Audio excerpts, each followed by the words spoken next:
Right. ಇವತ್ತಿನ public ಇರೋ ಕಡೆ ಹೋಗೋಣ. ಐತಿಹಾಸಿಕ ದಿನ, ನಮ್ಮ ಇತಿಹಾಸ ಪರಂಪರೆಯನ್ನೆಲ್ಲ ಸ್ಮರಿಸೋ ದಿನ, ವಿಜಯದಶಮಿ. ಆದರೆ ಈಗಿನ ಪೀಳಿಗೆಗೆ ಅದ್ಯಾವುದು ಬೇಕಿಲ್ಲ ಅನ್ಸತ್ತೆ. ಎಷ್ಟೋ ಸರಿ ಒಂದು ವೇಳೆ ಹೋಗಿದ್ರೂ ಐ ಲವ್ ಯು ಅಂತ ಬರೆಯಕ್ಕೆ ಮಾತ್ರ ಹೋಗ್ತಾರೆ. ಕಲ್ಲು ಮೇಲೋ ಬಾಗಲ್ ಮೇಲೋ ಅಂತ ಓಲಿ ಚಾಕ್ ಪೀಸ್ ಎಲ್ಲರೂ ಬರೆದು ಬಂದರೆ ಒದ್ದೆ ಬಟ್ಟೆಲಿ ಒರೆಸ್ಕೊಂಬಂದ್ಬಿಡೋಣ ಅನ್ಬೋದು. ಐತಿಹಾಸಿಕ ಸ್ಮಾರಕಗಳ ಮೇಲೆ ಕೆತ್ತಬಿಟ್ಟು ಬಂದುಬಿಡ್ತಾರೆ. ಏನು ಪರ್ಮನೆಂಟಾಗಿ ರಾಜ ಮಹಾರಾಜರ ಟೈಪ್, ನಮ್ಮ ಹೆಸರೇ ಇರಬೇಕು ಅನ್ನೋ ಟೈಪ್ ಇವ್ರುಗಳು. ಇದು ಅಂಥ ಪರಿಸ್ಥಿತಿ. ಇನ್ನು ಹಿಸ್ಟ್ರಿ ಏನಾದ್ರು ಹೇಳಕ್ಕೆ ಹೋದರೆ ಏನು ಮೊಳೆ ಹೊಡಿತಾನಪ್ಪ ಹಳೆ ಕತೆ ಹೇಳಿ ಅಂತ ಅಂದುಬಿಡ್ತಾರೆ. ಏನು ಮಾಡೋದು? ಆದರೆ ಈಗಿನ ತಲೆಮಾರಿನವ್ರಿಗೆ ಅಥವಾ ನಾಳೆ ಇದು ಯಾರಿಗೂ ಸಿಗದಿದ್ದಾಗ ಸಿಗೋ ಹಾಗೆ ಮಾಡೋವಂತಹ ಒಂದು ಕೆಲಸವನ್ನು ಈ ವ್ಯಕ್ತಿ ಮಾಡ್ತಾ ಇದ್ದಾರೆ. ಎಷ್ಟು ಅದ್ಭುತ ಕೆಲಸ ಗೊತ್ತಾ? ಅಷ್ಟು ಸುಲಭ ಅಲ್ಲ. ಕಲಬುರಗಿಯ ಈ ಪಬ್ಲಿಕ್ ಹೀರೋ ನೋಡಿ.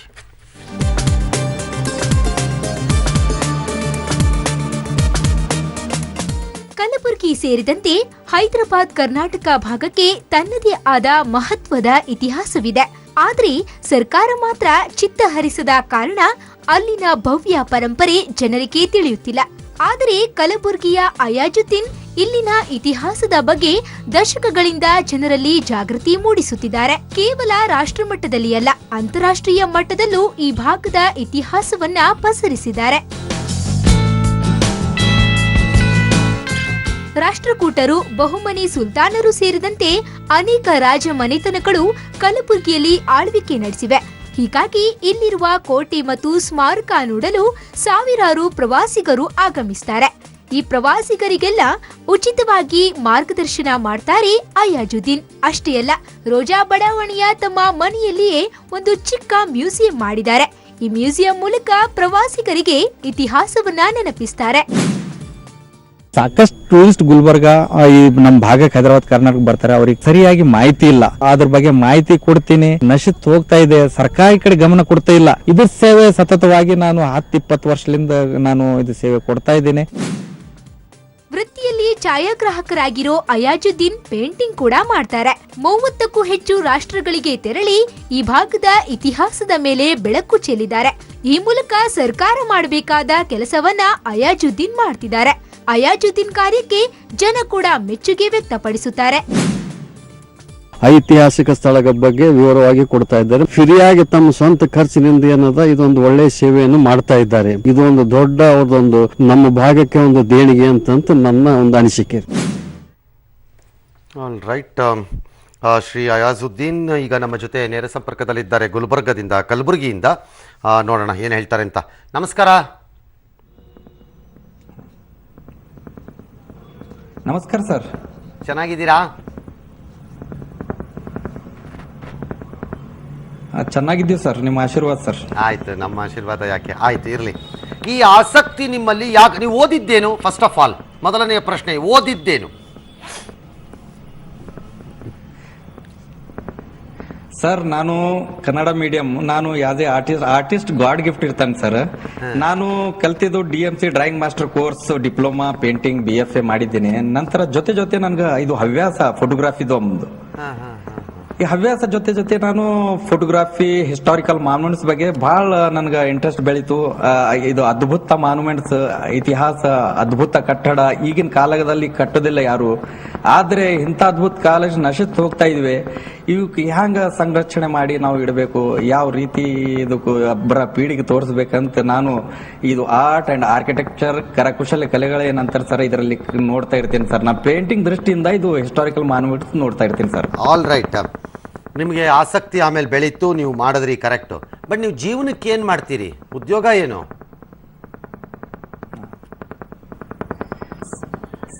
ಜೀವನಕ್ಕೆ ಸರ್ ಇದೇನಾ, ಫೋಟೋಗ್ರಾಫಿ ಮುಖಾಂತರ ನಾನು ಎಕ್ಸಿಬಿಷನ್ಸ್ ಮಾಡ್ತೀನಿ. ಮತ್ತೆ ಅದು ಫೋಟೋಗ್ರಾಫಿಕ್ ತಗೊಂಡು ಹೊಸ ಟೆಕ್ನಾಲಜಿಯಲ್ಲಿ ನಾನು ಕರ್ನಾಟಕದಲ್ಲಿ ಮೊಟ್ಟ ಮೊದಲನೇ ಒಂದು ಆರ್ಟಿಸ್ಟ್ ಡಿಜಿಟಲ್ ಪೇಂಟಿಂಗ್ ಮಾಡ್ತಾ ಇರ್ತೀನಿ ಸರ್. ನಾನು ರಾಷ್ಟ್ರ ಮಟ್ಟದಲ್ಲಿ, ಅಂತಾರಾಷ್ಟ್ರ ಮಟ್ಟದಲ್ಲಿ ನಾನು ಆಲ್ರೆಡಿ ಎಕ್ಸಿಬಿಷನ್ಸ್ ಮಾಡಿರ್ತೀನಿ ಸರ್ ಬಹಳಷ್ಟು. ಅದೇ ಜೊತೆ ನಾನು 1993 ಅಲ್ಲಿ ಶಾರ್ಜಾದಲ್ಲಿ ಆಸ್ ಎ ಗ್ರಾಫಿಕ್ಸ್ ಡಿಸೈನರ್ ಅಂತ ಆರ್ಟಿಸ್ಟ್ ಆಗಿ ನಾನು ಹೋಗಿದ್ದೆ ಸರ್. ಅಲ್ಲಿ 6 ವರ್ಷ ಅಲ್ಲಿ ಕೆಲಸ ಮಾಡಿ ಮತ್ತೆ ಮರಳಿ ನಮ್ಮ ಊರಿಗೆ ಬಂದು ನಮ್ಮ ಇತಿಹಾಸ, ನಮ್ಮ ಕಲ್ಚರ್, ನಮ್ಮ ಪರಂಪರೆ, ನನ್ನ ಕಲೆ ಜೊತೆ ಜೋಡಿಸಿ ನಾನು ಸಮಾಜಕ್ಕೆ ಇದು ನನ್ನ ಹಂಚಿಕೆ ಕೊಡ್ತಾ ಇದ್ದೀನಿ ಸರ್. All right. ಇದಕ್ಕೆಲ್ಲ ಖರ್ಚಾಗತ್ತಲ್ಲ, ಖರ್ಚನ್ನ ಭರಿಸುವ ಶಕ್ತಿಯನ್ನ ದೇವ್ರು ನಿಮಗೆ ಕೊಟ್ಟಿದ್ದಾನಾ? 100% ಸರ್. ಕಲೆ ಎಂಬುದು ಅದ್ಭುತವಾಗಿ ಇರುತ್ತೆ ಸರ್. ಒಂದೊಂದು ಫೋಟೋಗ್ರಾಫಿ ನಂದು ಆಲ್ಮೋಸ್ಟ್ 50,000 60,000 ಪೇಂಟಿಂಗ್ ಹೋಗ್ತಾವ ಸರ್. ನಿಯರ್ ಅಬೌಟ್ ನನ್ನ ಲಾಸ್ಟ್ ಪೇಂಟಿಂಗ್ 1 ಲಕ್ಷ ತನ ಸೇಲ್ ಆಗಿವ್ ಸರ್ ಅಮೇರಿಕಾದಾಗ. ನೀವು ಭಾಳ ಕಾಸ್ಟ್ಲಿ ಮ್ಯಾನ್ ರೀ ಹಂಗಾರೆ.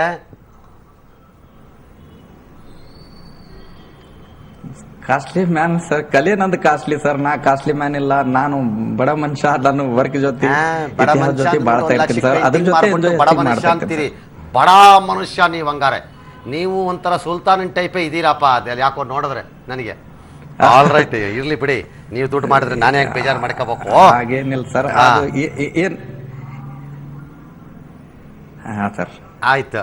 ಆದ್ರೆ ಸರ್ ನಾ ಇನ್ ಗಳಿಸಿದ ದುಡ್ಡಿಲಿಂದ ಇದ್ರ ಪರಂಪರೆ ಸಲುವಾಗಿ ನಾನು ನನ್ನ ಸ್ವಂತ ಖರ್ಚಿಂದ ನಾನು ಒಂದು ಕೈ ಮಾಡಿದ್ದೀನಿ ಸರ್. ಮ್ಯೂಸಿಯಂ ಮಾಡಿದ್ದೀರಲ್ಲ ಅಲ್ಲಿ ಮನೆಯಲ್ಲಿ, ಅದು ಎಷ್ಟು ದೊಡ್ಡದಿದೆ ಅದು?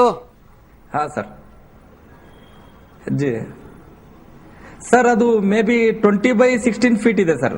ಅಂದ್ರೆ ಅದಕ್ಕೆಲ್ಲ ಉಪಕರಣಗಳನ್ನ, ಅದಕ್ಕೆಲ್ಲ ಸಂಗ್ರಹ ಎಕ್ಸಿಬಿಟ್ ಗಳನ್ನ ಇಡೋದಕ್ಕೆ ಎಲ್ಲಿಂದ ತರ್ತೀರಿ? ಎಲ್ಲೆಲ್ಲಿ ಸಿಗತ್ತೆ ತಂದು ಇಡ್ತೀರಾ ಜೋಡಿಸಿ?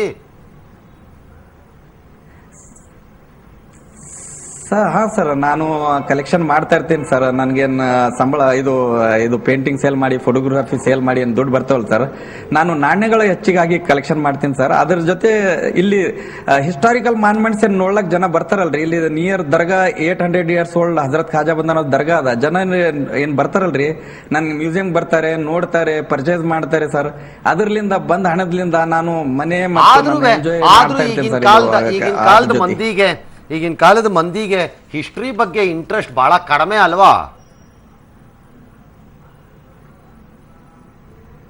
100% ಕಡಿಮೆ ಸರ್. ನೀವು ಅಂದಂಗೆ ಬಹಳ ಕಡಿಮೆ ಆಗ್ತಾ ಇದೆ. ಬಟ್ ಇಂಥ ಅದ್ಭುತ ಮಾನ್ಯುಮೆಂಟ್ಸ್ ಸರ್ ನಮ್ಮ ದೇಶದಲ್ಲಿವೆ ಇದೆ. ನಾನು ಲಾಸ್ಟ್ ಇಯರ್ ನಾನು ಅಮೆರಿಕಾದಲ್ಲಿ ಹೋದಾಗ ನಮ್ ಕಲಬುರ್ಗಿ ಇತಿಹಾಸ ಮೆಟ್ರೋಪಾಲಿಟನ್ ಮ್ಯೂಸಿಯಂ ಅಮೆರಿಕಾದಲ್ಲಿ ಹೆಡ್ಡಿಂಗ್ ಬ್ಯಾನರ್ ಹಚ್ಚಿ ಡಿಸ್ಪ್ಲೇ ಮಾಡಿದ್ ಸರ್. ನಮ್ ಗುಲ್ಬರ್ಗ ನ್ಯೂಯಾರ್ಕ್ ದಲ್ಲಿ ನೋಡಿನಿ ಸರ್ ನಾನು. ಏನಾದ್ರು ಪುಸ್ತಕ ಲೈನ್ ಹಚ್ಚಿ ಟಿಕೆಟ್ ಹಚ್ಚಿ ನಮ್ ಗುಲ್ಬರ್ಗ ಬೀದರ್ ಏನ್ ಸರ್ ಪುಸ್ತಕ ಬ್ರೋಷರ್ಸ್ ಏನಾರು ಮಾಡಿದೀರಾ ಜನಕ್ಕೆ ತಲುಪ್ಸಕ್ಕೆ? ಹಾ ಸರ್, ನಾನು ಪುಸ್ತಕ 2010 ನಲ್ಲಿ ಮಾನ್ಯುಮೆಂಟ್ಸ್ ಆಫ್ ಗುಲ್ಬರ್ಗ ಅನ್ಕೇಸಿ ಪುಸ್ತಕ ಮಾಡಿದ್ದೇನೆ. ನಂತರ ಈ ವರ್ಷ ರೀಸೆಂಟ್ ಆಗಿ ಕೈಪಿಡಿ ಬಿಡುಗಡೆ ಮಾಡಿದ್ದೇನೆ ಸರ್. ನಾನು ಗುಲ್ಬರ್ಗ ಟೂರಿಸಂ ಗೈಡ್ ಅನ್ಕೇಸಿ ದ ಸಿಟಿ ಆಫ್ ಡೋಮ್ ಅನ್ಕೇಸಿ ನಾ ರಿಲೀಸ್ ಮೊನ್ನೆ 1 ತಿಂಗಳಿಂದ ರಿಲೀಸ್ ಮಾಡಿದ್ದೇನೆ. ಸಪ್ಲೈ ಮಾಡ್ತೀನಿ. ಕೋಟೆ ಮತ್ತು ಸ್ಮಾರಕಗಳು ಬೀದರ್ ಭಾಗದಲ್ಲಿ ತುಂಬಾ ಇದೆ. ಅದನ್ನ ಚೆನ್ನಾಗಿ ಮೇಂಟೈನ್ ಮಾಡಿದಾರ ಸರ್ಕಾರದವರು?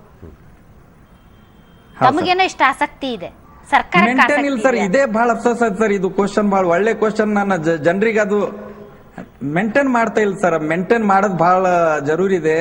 ಸಾಕಷ್ಟು ನಶಿಸ್ತಾ ಹೋಗ್ತಾ ಇವೆ ಇವು ಹಿಸ್ಟಾರಿಕಲ್ ಮಾನ್ಯುಮೆಂಟ್ಸ್. ಈ ಭಾಗಕ್ಕೆ ಸ್ಪೆಷಲ್ ಆಗಿ ನೆಗ್ಲೆಕ್ಟ್ ಮಾಡ್ತಾ ಇದ್ದಾರೆ ಸರ್.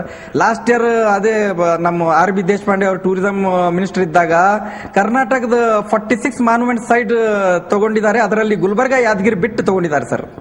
ಓ, ಏನವ್ರು ನಿಮ್ ವೈರಿ ಇರ್ಬೇಕು, ಓಲಿ ಬಿಡಿ. ತುಂಬಾ ಇದೆ ಇತಿಹಾಸ. ಯಸುದ್ದೀನ್, ಬಹಳ ಅದ್ಭುತ. Thank you. ನಮಗೂ ಥ್ಯಾಂಕ್ ಯು. ಇವತ್ತು ನಂತರ ಬಹಳ ಟೈಮ್ ಇಲ್ಲ. ಇನ್ನೊಂದ್ಸರಿ ನಾನು ಗುಲ್ಬರ್ಗಕ್ಕೆ ಬರ್ತೀವಲ್ಲ, ಗುಲ್ಬರ್ಗಕ್ಕೆ ಬಂದಾಗ ನೀವು ನಮಗೆಲ್ಲ ತೋರಿಸೋರಂತೆ. ನಾವು ನಿಮ್ಮ ಜೊತೆನೇ ಓಡಾಡ್ತೀವಿ ನೆಕ್ಸ್ಟ್ ಟೈಮ್ ಬಂದಾಗ. ಎಲ್ಲ ಕರೆಕ್ಟಾಗಿ ತೋರಿಸಿ. ಎರಡನೇದು ತೆಗೆದಿರೋ ಒಂದು ಒಳ್ಳೆ ಫೋಟೋ ಇಟ್ಕೊಂಡಿರಿ. ನಾವು ವೆಲ್ಕಮ್ ಗುಲ್ಬರ್ಗ ಬರ್ರಿ. ನಾನು ಭಾಳ ಫೋಟೋ ಇಟ್ಕೊಂಡಿರಿ. ಒಂದು ಅತ್ಯಂತ ಕಡಿಮೆ ಬೆಲೆ ಕೊಟ್ಟು ಅದನ್ನು ಖರೀದಿ ಮಾಡ್ಕೊತೀನಿ.